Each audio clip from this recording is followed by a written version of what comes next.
Could the fight between Ripple and the SEC be over sooner than we think? In this video, we'll look at a groundbreaking blog post that tells us what's been holding up the deal and when it might finally happen. That's not all, though. Let's talk about the much anticipated flippening, which is when XRP might pass Ethereum. How close are we to this moment that will change everything? I'm going to explain why I don't think this is possible. It's gonna happen. Hold on tight. Are you sick of gurus who say they are skilled traders but never actually trade?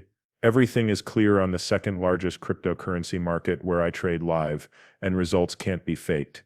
I've closed every month in profit for over 440 days in a row. Just in the last 90 days, people who follow me have made over 70% and lost only 4%. Results that have been checked, not just statements. Want to see my real stats? You can copy my trades for free right now if you click on the first link in my biography, because you won't want to miss these ideas about what will happen next with XRP and other cryptocurrencies. Let's start with today's big news. It's finally clear what's going on with Ripple and the SEC. In the past few weeks, the SEC has been pretty busy finishing up investigations against a lot of different players in the cryptocurrency space. At first, I thought the SEC might slow down on some of these cases, but I had no idea they'd stop almost everything.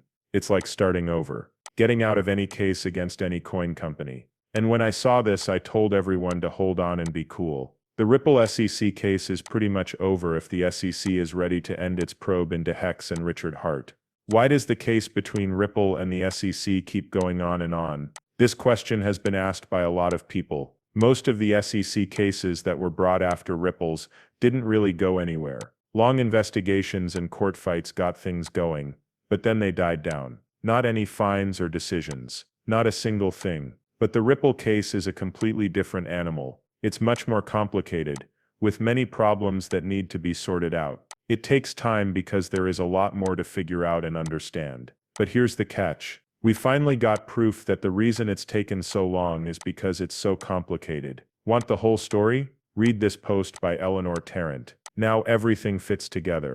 Wow guys, she is such a great addition to the XRP community. The new ideas she's bringing are truly impressive. It is really great that a well-known writer like her is writing about Ripple and XRP. This is what's going on. Two reliable people told her that the case between the SEC and Ripple is almost over and could be over very soon.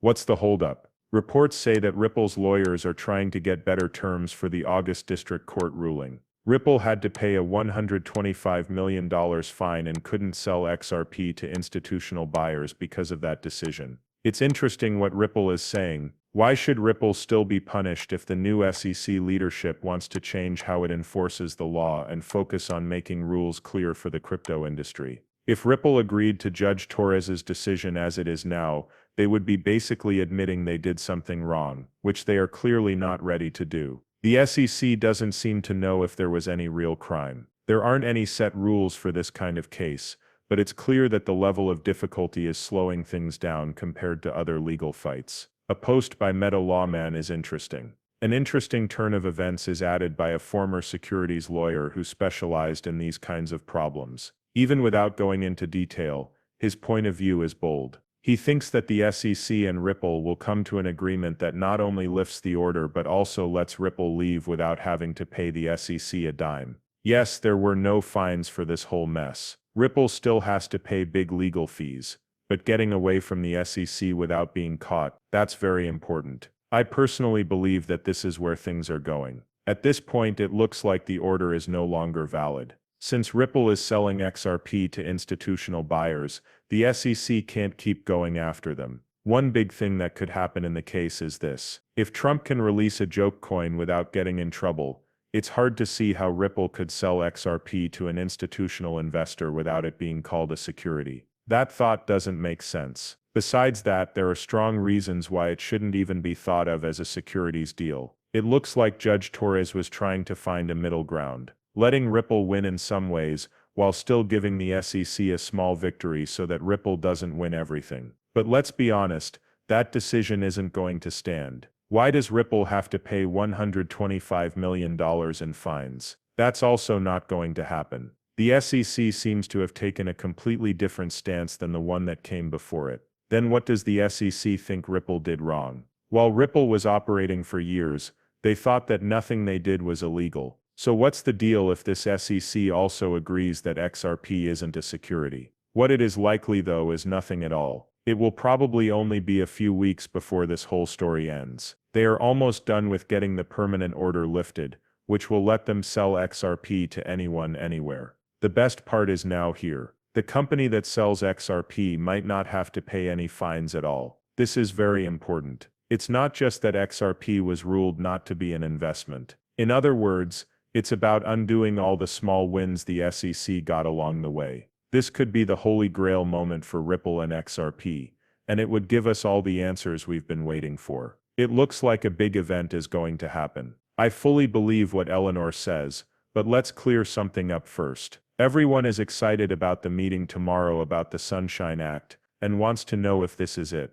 Is today the day for living in an institution? The truth is that the day will come. Will it be tomorrow though? To be honest, I'm not sure. Settlements don't have to line up with these sunshine talks, and I want to make sure that everyone knows that. People grab these talks like they're the only ones that will ever happen. What is real? At this point, every big case has ended on a random dull day. No big news on Thursday, and there was no SEC settlement day. The SEC agrees to settle when they agree. Simple as that. Don't believe the hype. I get it. It's exciting, but it's really disappointing when Thursday comes and goes with nothing happening. Let's not get too excited and keep our attention on what's coming up. The day will come. Maybe not when everyone thinks it will happen. The case is pretty much over. It's pretty much a done deal. Once the case against Hex is over, Ripple will be victorious. It doesn't have to happen on a Thursday. Trust me. All of this is likely to happen in the next 2 weeks. Things are going well, and I'm happy about it. It looks like everything is going to work out just right. It's clear that things are moving forward, since Paul Adkins is likely to join the SEC soon. When it comes to cryptocurrencies, Ripple has always been miles ahead of the rest. There is no doubt in my mind that this is finally over, and Ripple will win. Eleanor's most recent report really makes me trust her more. It's so great to see that our core assumptions, the things we talked about early on, are turning out to be right. It's good to know that we weren't looking for some crazy story that had nothing to do with truth. Let's move on to the next big subject. XRP is trading Ethereum. A lot of people probably don't know how close we are to this huge change. Please look at this chart made by Dom. He's been killing it with his smart research and great graphics. People, take a look. XRP is getting closer and closer to Ethereum right now, so the race is on full speed. The blue line on the map is XRP, and the orange line is Ethereum. Also, I really don't see how XRP won't completely take over Ethereum in the next few days. It looks like the percentages are pretty close. XRP only needs a little push, maybe a few more percentage points. If I understand this picture correctly, XRP will fully pass Ethereum this cycle if Ethereum keeps falling at the same rate. Really, if that happens, the world of cryptocurrencies will go through a whole new phase. Now I'm going to tell you a secret that I know for sure. I know this sounds crazy, but when big companies get into the crypto market, they don't look into the tech behind it, right? I've talked to some of the biggest crypto buyers about how they choose where to put their money. It works like this most of the time. They look at the list and ask, what's number one? What is the second one? Let's get those. That's it. There were no in-depth looks at how the networks work, questions about the value propositions, or ideas about how to make the systems last in the long run. They think that since these coins are at the top, they must